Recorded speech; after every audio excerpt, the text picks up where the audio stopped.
semakin banyak penasaran terhadap ketampanan Yusuf alaihissalatu wassalam. Semakin banyak yang terfitnah dengan Yusuf. Maka itu Yusuf alaihissalatu wassalam berlindung kepada Allah, memohon kepada Allah subhanahu wa ta'ala, yang mana doa Nabi Yusuf diabadikan dalam Al-Quran. Ya Allah, mungkin penjara itu lebih baik bagiku. Tidak ada masalah ketika saya dibunuh. Yang mengajak Sulekha, yang mengejar Sulekha, tidak ada masalah. Tuduhan-tuduhan itu yang menimpa saya, sehingga saya dimasukkan ke dalam penjara, daripada semakin banyak orang-orang yang berdosa disebabkan karena diriku. Ya, karena dalam Islam itu orang yang menjadi sebab orang melakukan kejelekan, dia mendapatkan dosa yang semisal dengannya kalau dia menjadi sebab. Sebagaimana orang yang menjadi sebab melakukan kebaikan, maka dia mendapatkan pahala semisal dengan orang yang melakukan kebaikan. Nabi Yusuf khawatir dengan keberadaan dirinya, semakin banyak orang-orang yang terfitnah, sehingga Nabi Yusuf mendapatkan dosa dari hal tersebut. Maka itu dia memilih penjara itu lebih baik bagiku, lebih aman bagiku. Penjara saya bisa beribadah kepada Allah, walaupun seluruh penduduk Mesir mengetahui bahwa saya dimasukkan ke dalam penjara, karena saya yang membujuk Sulekha, yang mengajak berzina Sulekha, yang mengejar Sulekha. Itu lebih baik bagiku daripada saya menjadi sebab orang-orang terjerumus dalam dosa dan maksiat. Maka Allah mengabulkan doa Nabi Yusuf. Allah ingin menjaga nabinya. Maka Nabi Yusuf pun dimasukkan ke dalam penjara dengan tuduhan orang yang bersalah.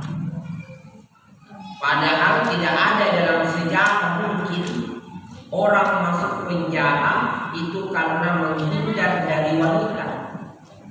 Rata-rata itu orang masuk penjara karena wanita.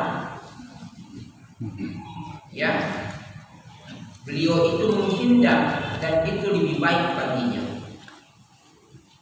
Kita telah jelaskan bagaimana ada dua orang yang masuk penjara bersama Yusuf, yang mana dua orang ini merupakan orang dekatnya Raja Mesir. Ya, dimasukkan ke dalam penjara karena disangka, ada persangkaan, kecurigaan.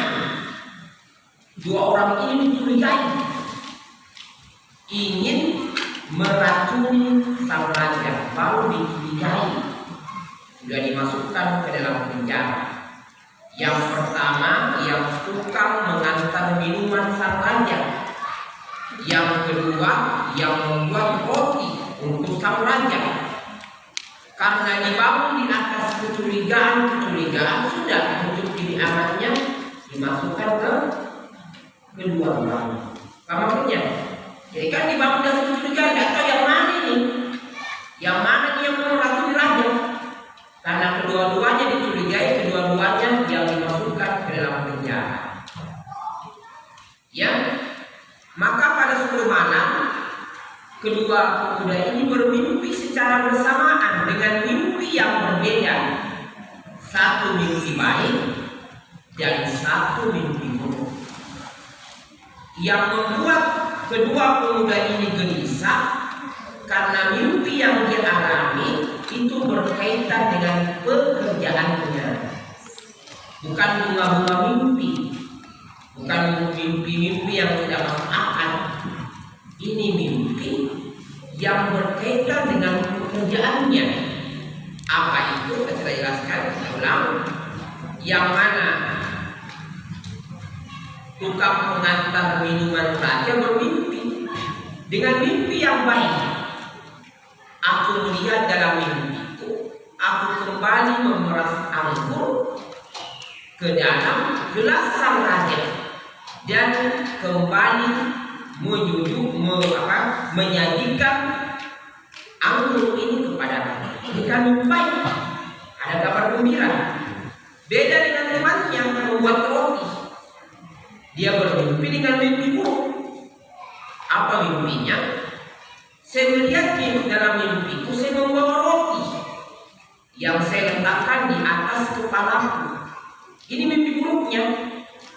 Datang burung memakan seluruh roti yang ada di kepalaku. Ini kan mimpi buruk. Keduanya ini mendatangi Yusuf dan diminta untuk ditakwilkan mimpinya, karena mereka melihat selama ini Yusuf adalah orang yang jujur, orang yang amanah, rajin beribadah, suka melakukan kebaikan. Maka itu para ulama dalam kisah ini, kalau kita ada mimpi baik, bisa kita menceritakan mimpi baik itu, dan kalau kita khawatir, resah, ya, atau ada sesuatu yang mengganjal dalam diri kita, kita suruh tahu mimpi baik itu. Tapi ingat, kepada orang yang jujur ucapannya, jangan kepada dukun, karena dukun tidak akan pernah jujur. Jangan dengan orang yang tidak sholat, mustahil mengucapkan mimpi. Orang yang jujur, rajin beribadah, suka melakukan kebaikan, maka silakan kita mengetahui mimpi baik kita. Merintahkan mengetahui, saya mimpi begini, saya mimpi begini. Tapi mimpi-mimpi yang baik, ya, jangan mengetahui mimpi yang sudah tidak masuk akal. Kita semimpi kepala terbang. Tidak usah kita mimpi ini. Kita mimpi saya uang banyak sekali. Mungkin kalau semungkin dia uang, maka di bawah tidur ini uang juga. Yaitu mau mimpi. Mimpi yang kita tahu yang mengganjal diri kita. Ya, ada sesuatu yang mengganjal dalam mimpi baik. Maka sebelum Nabi Yusuf mentakwil mimpi dua pemuda ini, Nabi Yusuf memanfaatkan, karena dua orang ini masih kafir, mereka menyembah kepada selain Allah, masih beragama dengan agama menyembah kepada selain Allah Subhanahu wa Ta'ala. Maka Nabi Yusuf memanfaatkan hal ini. Nabi Yusuf mengetahui orang ini kan butuh saya, maka saya itu memanfaatkan. Nabi Yusuf pun mendakwakan keduanya, menyembah hanya kepada Allah, tidak menduakan Allah, ya. Terus Nabi Yusuf memerintahkan mereka untuk meninggalkan agama-agama dari moyang mereka, menyembah terhadap batu, pohon, dan semisalnya. Setelah mereka memahami akan tauhid dan lawannya syirik, baru Nabi Yusuf mengartikan mimpi keduanya. Ya, cara Nabi Yusuf mengartikan mimpi keduanya. Dia pun berkata, hai kedua, hai kalian berdua. Nabi Yusuf tidak tutup satu-satu. Kau mimpi begini, karena tidak saya tidur, ya mimpi jelek. Nabi Yusuf seakan-akan memberikan umum, kalian berdua, salah satu di antara kalian akan kuat, akan kembali memberi minuman untuk sang raja. Adapun yang satu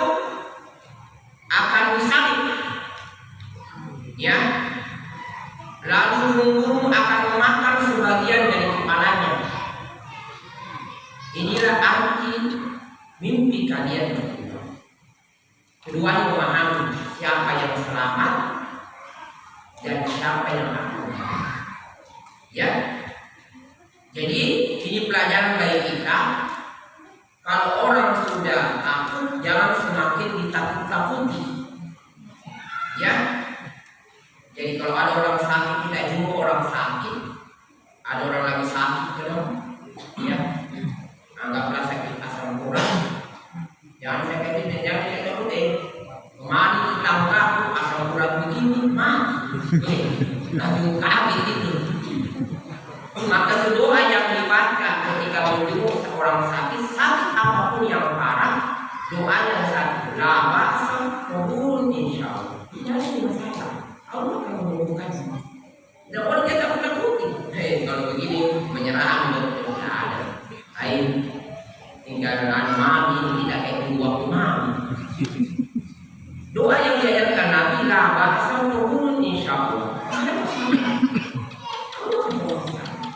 Itu kalau memberikan motivasi dalam dirinya. Bagaimana Yusuf? Nabi Yusuf sudah tahu ya. Ini nanti yang membuat roti, baik dia yang disalib. Rupanya dia bersalah. Tapi Nabi Yusuf tidak menyebutkan namanya. Dia berikan manfaat supaya dia tidak tidak takut. Nabi Yusuf mengatakan, kalian berdua. Salah satunya Nabi Yusuf tidak tunjuk, tidak sebut namanya. Dia untuk tidak memberikan rasa takut. Ya, itu diambil istimbat dalam kisah dalam nasihat Nabi Yusuf terhadap dua orang. Ya, terbukti apa yang diartikan Yusuf dari mimpi keduanya itu terbukti. Subhanallah, keduanya keluar dari penjara, tapi nasib yang berbeda.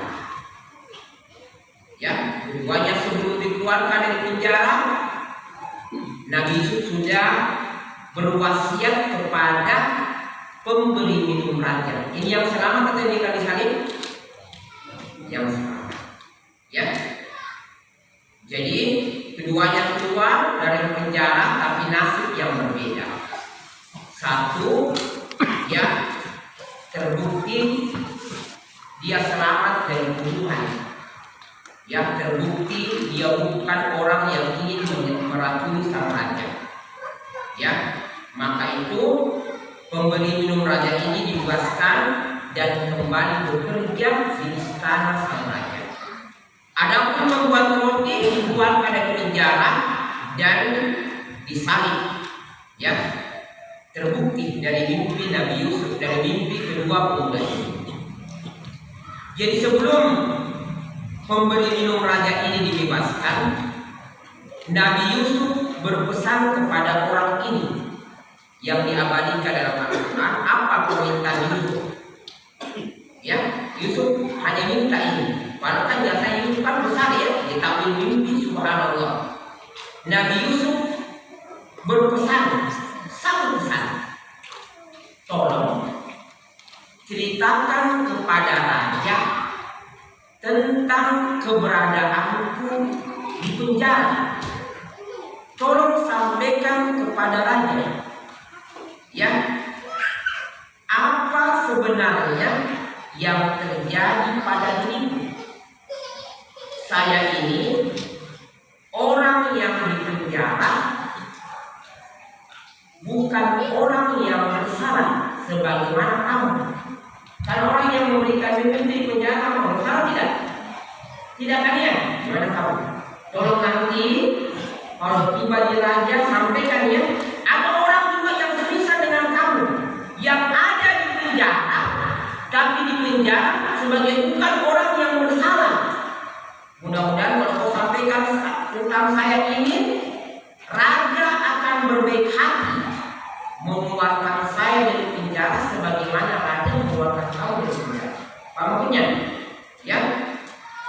Bagaimanapun orang itu sabarnya, ya, kalau di penjara itu kurang kesabaran, Nabi saja lagi tidak betah di penjara, ya, tidak bisa bersabar. Maka itu Nabi Yusuf berpesan, tolong sampaikan kepada raja, mudah-mudahan raja berbaik hati sebagaimana raja berbaik hati terhadapmu. Dia mengeluarkanmu dari penjara sebagai orang yang tidak bersalah. Tolong sampaikan, ceritakan tentang saya. bahwa ada orang di penjara, yang masuk penjara bukan orang yang bersalah. Tolong ya, ya. Maka keluarlah pemuda tersebut. Ya, begitulah ya watak kebanyakan manusia. Kata para ulama, watak kebanyakan manusia itu paling cepat melupakan kebaikan orang kalau sudah berada di atas kebaikan. Padahal ini sebelumnya berpenjara ya, pokoknya nanti masuk ketemu raja, saya akan sampaikan tentang kamu begini-begini. Ya. Keluar dari penjara, sampai di istana, dia lupa wasiat dari Nabi. Lupanya itu bukan 1 hari, bukan 2 hari, bukan 1 minggu, bukan 1 bulan, sampai tahunan dia lupa. Ya. Disebutkan dalam ayat, karena memang syaitan itu suka melupakan manusia dari kebaikan orang lain. Itu salah satu tipu daya syaitan kepada manusia. Yaitu selalu diingat, termasuk dari kejahatan syaitan itu, kejahatannya syaitan, dia suka menjadikan manusia untuk melupakan kebaikan saudaranya. Ya, suka melupakan kebaikan saudaranya. Maka itu wajar kalau Nabi Sallallahu Alaihi Wasallam menjadikan manusia yang terbaik adalah manusia yang paling bermanfaat terhadap manusia yang lain. Kenapa? Karena syaitan itu seringkali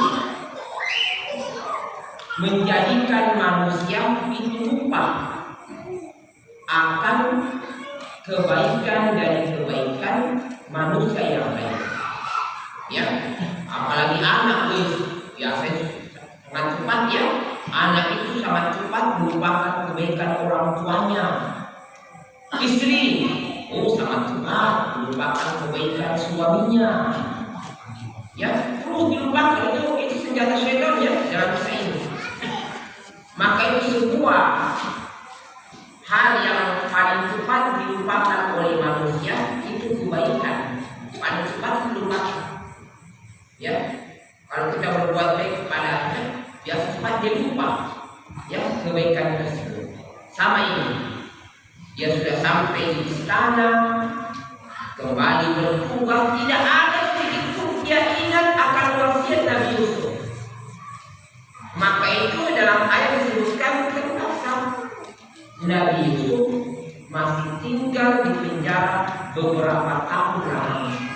Ingat, kalau ada sebuah ayat atau hadis yang tidak menyebutkan bilangan, itu menunjukkan lama. Dalam ayat disebutkan beberapa tahun, itu menunjukkan lama. Sama ya, harus mengatakan. Seandainya kalian mengetahui begitu besarnya dosa melewati orang yang sholat, lebih baik kalian berdiri selama 40. Itu lebih baik. Kalian berdiri menunggu selama 40, itu lebih baik daripada melewati orang yang sholat. Karena besarnya dosanya, sampai kalau kalian berdiri menunggu selama 40, itu jauh lebih baik. 48 itu dari 48. Itu menunjukkan waktunya lama, bisa 40 tahun, bisa 40 bulan, mungkin bisa 40 abad. Sama di sini, Nabi Yusuf tinggal di penjara itu berapa tahun, menunjukkan lama kasihan Yusuf. Ya, begitu besarnya ujian yang menimpa Yusuf ya, sudah jauh dari orang tuanya. Kemudian yang berbuat jahat terhadapnya adalah kakak-kakaknya. Itu beda ya. Sakit hati sekali itu orang kalau yang berbuat jahat kepada kita adalah dari kalangan saudara kita dibanding orang lain. Ada tidak bisa ya, sudah difitnah, tinggal lagi di penjara. Kasihan sekali kamu tahu. Sekarang kita masuk bab tentang mimpi Raja Mesir. Di sinilah awal. Di setiap kesulitan itu pasti ada kemudahan. Ya, di setiap kesulitan pasti ada keluasan. Di setiap tangis pasti ada canda. Ya, itu pasti. Kehidupan dunia itu pasti seperti itu. Inilah awal mimpi raja. Ya, disinilah awal salah satu faktor mulai Nabi Yusuf yang dimuliakan oleh Allah Subhanahu wa Ta'ala. Suatu ketika raja ini bermimpi dengan sebuah mimpi yang dalam mimpinya ini ada keanehan yang menjadikan dia gelisah dan resah berkaitan dengan mimpinya. Biasa ada orang mimpi, tapi dia tak biasa mimpinya. Tapi raja ini gelisah dengan mimpi ini. Karena kalau dilihat mimpi raja ini membuat orang gelisah, resah dan takut. Apalagi dia sebagai seorang pemimpin. Apa mimpinya? Satu. Mimpi ini diabadikan dalam Al-Quran. Sang raja bermimpi, saya melihat 7 ekor sapi betina yang gemuk. 7 ekor sapi betina yang gemuk. Nah, ini yang aneh. Dimakan oleh 7 ekor sapi betina yang kurus. Yang biasanya sapi itu, sapi kurus yang makan rumput. Berarti dah, dia makan rumput, makan ini. Terjadi keanehan. Sapi-sapi yang kurus ini, yang dia makan apa? Sapi-sapi yang kurus. Ini ada keanehan dengan mimpi saya ini. Ada apa ini? 7 ekor sapi yang kurus memakan 7 ekor sapi betina yang gemuk. Ditambah yang kedua, dia menyaksikan 7 bulir gandum, tangkai gandum. Ada yang hijau dan ada 7 tangkai juga yang kering. Seandainya hijau saja tidak ada masalah. Kenapa ada juga yang kering? Dan sama-sama lagi 7. Mimpi pertama, 7 ekor sapi yang kurus memakan 7 ekor sapi yang gemuk. Sama jumlahnya 7 lagi. Ada 7 gandum yang hijau, ya, yang segar, dan ada 7 yang tangkai gandum yang kering. Gelisah sang raja, dia pun memanggil seluruh orang-orang ahli yang bisa mengetahui mimpinya. Dia kumpulkan seluruh dari penjuru negeri Mesir. Pokoknya berkumpul semuanya. Sang raja ya menceritakan mimpi ini, mimpi yang dialami, ya, yang membuat dia gelisah. Seluruh orang-orang ini yang diundang oleh raja, karena mereka orang yang tidak berilmu dan menganggap sebagai hal yang biasa, maka alasannya, jawabannya sama semuanya. Ya, jawabannya itu sama. Apa jawabannya? Jangan digubris raja itu hanya mimpi-mimpi yang kosong. Tidak usah. Tidak ada gini apa mimpi kamu, mimpi kosong. kosong ji. Ini menunjukkan mereka menemukan orang yang tidak tahu mimpi. Ya, artinya belum ada orang yang bermimpi seperti mimpinya raja. Kalau seandainya ada orang yang pernah bermimpi seperti mimpi raja, maka salah satunya pasti mentampil ya dengan tampil yang lain. Karena tidak pernah mereka mendapati ada mimpi seperti ini, apalagi biasanya itu mereka takut dengan raja, biasanya segan dengan raja, maka itu mereka hanya berkata, tenang saja, ini hanya mimpi-mimpi yang kosong, bunga-bunga mimpi, tidak usah dikhawatirkan, tidak usah dirisaukan. Ya, kesimpulannya seluruh ahli-ahli mentampil mimpi tidak ada yang mampu. Harusnya kan kamu teruskan diri kamu tidak mampu sebenarnya, tapi mereka malu sehingga mereka hanya mengatakan itu mimpi-mimpi kosong. Harusnya sebenarnya jawabannya kami tidak tahu mimpi, tapi karena takut mereka dikatakan bukan itu pendek ahli, maka mereka mengatakan mimpi kosong. Ya. Tapi sang raja bisa dengan mimpi ini. Ada apa dengan mimpi saya ini? Ada sesuatu yang aneh yang saya alami dengan mimpi ini. Berita ini baru terdengar dari orang yang selamat. Siapa orang selamat? Yang membawa apa? Baru dia ingat. Ketika raja bingung terhadap mimpi yang lain, baru dia ingat. Ada pada Yusuf ini, ada pada pesannya Yusuf yang dia pesankan kepada saya ketika saya akan keluar dari penjara. Baru dia ingat, subhanallah, ya, baru teringat. Maka segera dia menghadap kepada raja. Dia berkata, aku akan memberitahukan kepadamu tentang seseorang yang pandai mentakdirkan mimpi. Mudah-mudahan orang ini mampu mentakdir mimpimu. Maka utuslah aku, kata ya orang ini, utuslah.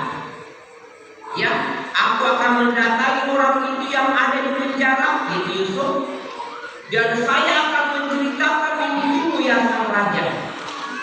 Ya, saya akan memerintahkan kepadanya untuk mengartikan mimpi yang kamu alami. Maka raja pun mengirimkan dia. Ya, sekarang kamu pergi ke Yusuf. Ya, kamu pergi ke orang. Ya, maka orang ini pun mendatangi Yusuf. Kira-kira orang itu mengarah ke bagaimana? Tahun-tahun baru kamu nongol lagi muncul. Ada lagi hajatmu, ada lagi keperluanmu. Subhanallah, hadapnya Yusuf ya. Yusuf tidak marah-marah, Yusuf tidak kata baru datang. Ada hajatmu, padahal kau sudah berjanji kepada saya kalau saya sudah keluar dari penjara, sudah sampaikan raja. Yusuf itu adalah orang yang paling cepat memaafkan. Itu anak Yusuf. Bahkan karena baiknya Yusuf, jadi ayat ini baiknya Yusuf, Nabi Yusuf ketika orang ini datang, dia tidak menang dia ini. Baiknya Yusuf. Jadi ayatnya, saya sampaikan bilangnya. Subhanallah, Yusuf. Orang ini datang, Yusuf. Ini ada mimpinya raja ini. Tidak ada satu mesin yang bisa mengetahui mimpinya raja. Kata beliau, apa mimpinya? Maka orang ini pun menceritakan mimpi sang raja. Maka Nabi Yusuf alaihissalam mentakdir mimpi. Dan ini salah satu mukjizat yang Allah berikan kepada Nabi Yusuf. Nabi Yusuf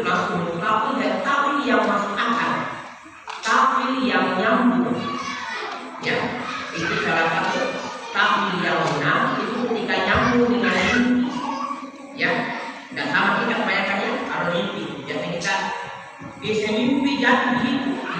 Kayak ada salah satu keluarga meninggal. Ini mimpi bodoh. Salah yang kita kayaknya. Kenapa gigi jatuh? Ada orang meninggal. Ini mimpi yang salah. Tidak. Ini tapi yang salah dan tidak benar. Mimpi yang tapi yang benar itu ada keterkaitan erat dengan apa? Mimpi. Ya kita-kitanya. Nabi Yusuf berkata, ya, bahwa akan datang 7 tahun negeri ini akan mengalami masa kesuburan, turun hujan, ya, tanaman-tanaman subur seluruhnya, hasil yang memuaskan. Yang jelas selama 7 tahun kemakmuran di mana-mana. Tapi ingat, apa namanya? Sapi yang kurus akan memakan apa? Apa tadi? Ya. Artinya akan datang 7 tahun berikutnya negeri ini akan ditimpa kekeringan. Tidak ada setetes pun air hujan yang turun, yang mengakibatkan tanaman-tanaman akan kering, bahkan binatang-binatang akan mati. Ini mimpi luar biasa ini. Kalau seandainya mimpi ini di kitab itu sudah habis, ya, 7 tahun masa kesuburan orang nyangkai beda. Pokoknya habiskan semuanya, habis semuanya. Rupanya 7 tahun berikutnya akan terjadi apa? Dan pendapat yang Roji nanti disebutkan di Kasir ini menimpa dunia. Allah menyelamatkan Mesir melalui Yusuf. Beda dengan daerah lain 7 tahun itu mereka habiskan semua makan. Tapi saja masih ada orang hidupnya. Pokoknya habiskan. Nah, datang musim bersepi dan beda dengan Mesir nantinya. Ya, beda dengan kondisi Mesir. Jadi Nabi Yusuf mentampil bahwa 7 tahun akan mengalami masa kesuburan. Binatang-binatang, gunung-gunung, tanaman-tanaman yang pada subur, hasilnya memuaskan. Tapi ingat, 7 tahun itu akan mengalami kekeringan. Ini mimpi bagaimana ini? Ini kalau ada ditampilkan seperti ini, butuh apa ini? Butuh apa ini? Ini kan sekarang raja minta ditampil mimpinya. Sudah ada tampil mimpinya. 7 tahun kesuburan, 7 tahun kekeringan. Ini butuh apa? Butuh solusi. Ada caranya. Salah satu kepintaran Yusuf, setelah dia mengetahui mimpinya, mimpi raja, inilah yang membuat raja kagum dengan orang ini. Karena raja itu hanya minta apa? Apa yang raja minta? Tolong tampilkan mimpi saya ini saja. Tapi Yusuf berikan sesuatu yang lebih dari apa yang diminta raja. Apa itu? Diberikan solusi. Nah, itu kehebatan Yusuf yang membuat raja terkagum dan Yusuf panggil. Ini yang membuat dia. Sadar Yusuf sudah berikan solusi, dianggap nah ada apa? Maksudnya tidak jalan keluar dari apa saya lakukan. Nabi Yusuf beri solusi. Apa itu? Dapat dikatakan. Sampaikan kepada raja, hendaknya selama 7 tahun itu nanti masa-masa subur, ya, itu hasilnya disimpan. Kalian gunakan hanya sedikit. Nabi Yusuf berikan solusi yang rinci. Jangan hanya kalian makan biasanya 3 kali dalam sehari. Sekarang dihemat hanya 1 kali dalam sehari. Ini solusinya. Ini kalau tidak tahu ini, sudah. Karena bukan 1 bulan, 2 bulan ya, kecuali berapa tahun? Tahun ini. Jadi yang asalnya 3 kali dalam 1 pekan, 3 kali dalam sehari menjadi 1 kali. Itu solusi itu. Pokoknya hemat. Ya. Ya, semua sumber makanan disimpan di gudang, ya. Hanya sedikit yang kalian makan supaya ada bekal untuk tahun setelah.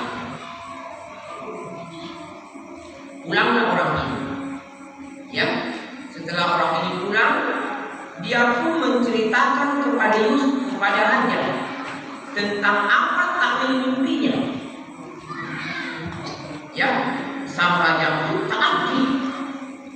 Ya, yang selama ini dia tunggu apa takwil mimpinya, yang selama ini dikatakan hanya bunga-bunga mimpi.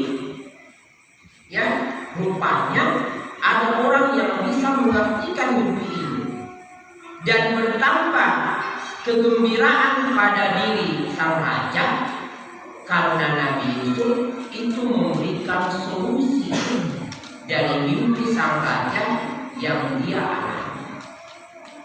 Ya, maka itu dalam kisah ini yang istinbat oleh para ulama, hendaknya seseorang itu jika ada yang datang kepadamu punya masalah, ya, punya kesulitan, punya ini, yang intinya itu harus dijadikan solusi. Itu intinya, jangan hanya mengaku-ngaku, tapi carikan solusi. Kalau datang orang, saya datangnya, Pak, ini kenapa tidak ada jodoh ini? 12 tahun menunggu, kenapa tidak ada jodoh? Jangan ada, memang kau ini, begini doang, ya begini. Tapi carikan solusi. Oh, tenang, ada anak ditanya pada itu. Carikan solusi. Seperti Nabi Yusuf, seperti itu. Jadi jangan hanya hanya memberikan gambaran tapi tidak ada solusi. Ya, Nabi Yusuf memberikan solusi. Ini yang membuat, maka dikatakan orang yang hebat adalah orang yang memberikan solusi kepada orang yang lagi kesulitan. Ada solusi yang diberikan, ada jalan keluar yang diberikan. Ya, anggaplah datang orang, so pinjam uang tak? Jangan ini, tidak ada. Jadi kan solusi. Kalau tidak ada, coba kepada sebulan. Itu kan solusi. Sekarang tidak ada. Ya udah, pada buktikan kau. Jadi kan solusi. Coba kita ustaz ini, coba kita sana, coba itu kan solusi. Iya, ada solusi bagi itu. Dan itu ada sebuah amalan mereka yang memberikan solusi. Maka raja pun takjub. Ya, maka ketika sang raja mengetahui dari kelebihan dan ketidakan Yusuf, maka dia pun ya memerintahkan kepada orang ini, pokoknya keluarkan ini, ya, panggil dia ke istana saya. Ini tidak main-main, tapi mimpinya ini menyelamatkan negara ini, apalagi memberikan solusi. Minta sembarang ini, ya, maka orang ini pun penjara. Dengan Yusuf, bukan kamu hanya mau dikeluarkan dari penjara dari apa yang kau minta pertama kali, bukan, tapi kamu akan disuruh tinggal di kerajaan dan menjadi orang dekatnya raja. Dia sangat taat terhadap kamu, heran terhadap kamu, kecerdasan kamu, pembicaraan kamu. Apa ini berkaitan dengan kepentingan orang banyak? Nabi Yusuf itu orang yang cerdas. Dia tidak katakan, oh iya, pokoknya ini luar dari penjara, begini dan begini, tidak. Yang pertama Nabi Yusuf minta, ya, yang pertama Nabi Yusuf alaihissalatu wassalam, lagi dia minta kepada pemuda tersebut, dia minta satu, bisa tidak kamu datang lagi kepada raja? Jadi orangnya apa lagi? Kamu sudah disuruh keluar, tinggal di kerajaan, menjadi orang dekat, apa lagi? Saya minta lagi satu. Kata Nabi Yusuf, bisa tidak kamu bersihkan nama saya? Bersihkan nama saya, bahwa saya di penjara bukan karena orang yang bersalah. Menunjukkan kepada kita itu nama baik itu adalah hal yang paling utama dan utama pada diri seorang. Itu segalanya. Harta yang paling berharga pada diri seorang itu nama baik. Nabi Yusuf sudah diajak keluar dari penjara, mau ditinggal di kerajaan, mau ditinggal mau diberikan fasilitas di istana. Tapi apa gunanya kalau nama baik apa? Ayo. Kalau nama baik masih rusak. Apa tidak fungsinya orang tinggal di kerajaan, hidup mewah, tapi nama lain rusak, nama rusak. Masih ada masih ada ucapan-ucapan jelek terhadap itu. Oh, dia dimasukkan penjara karena dia ingin menggoda Sulaiman begini. Apa artinya? Ya, maka itu kata para ulama, harta yang paling berharga pada diri seorang muslim itu nama baik. Pokoknya antum jaga nama baik, itu paling bagus, itu harta yang paling berharga. Seperti itu yang yang dijaga oleh Yusuf alaihissalam. Apa arti kenikmatan, kenyamanan, tapi kalau nama baik itu Nabi Yusuf minta, sebelum saya keluar dari penjara, tolong bersihkan nama saya.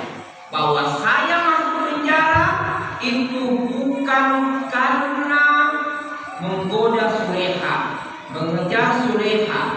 Ya, saya masuk penjara bukan sebagai orang yang bersalah. Subhanallah. Nabi Yusuf keluar dari penjara ya sebagai orang yang baik. Maka itu kasihkan raja pun memanggil Sulaiha, memanggil suaminya, dan memanggil seluruh wanita muda yang sudah memiliki dia. Panggil raja.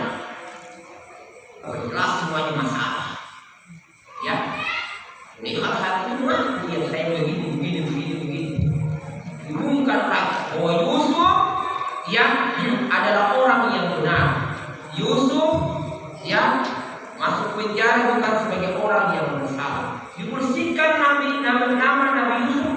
Satu Mesir bersih namanya Nabi Yusuf. Subhanallah. Enaknya ya kalau seperti itu.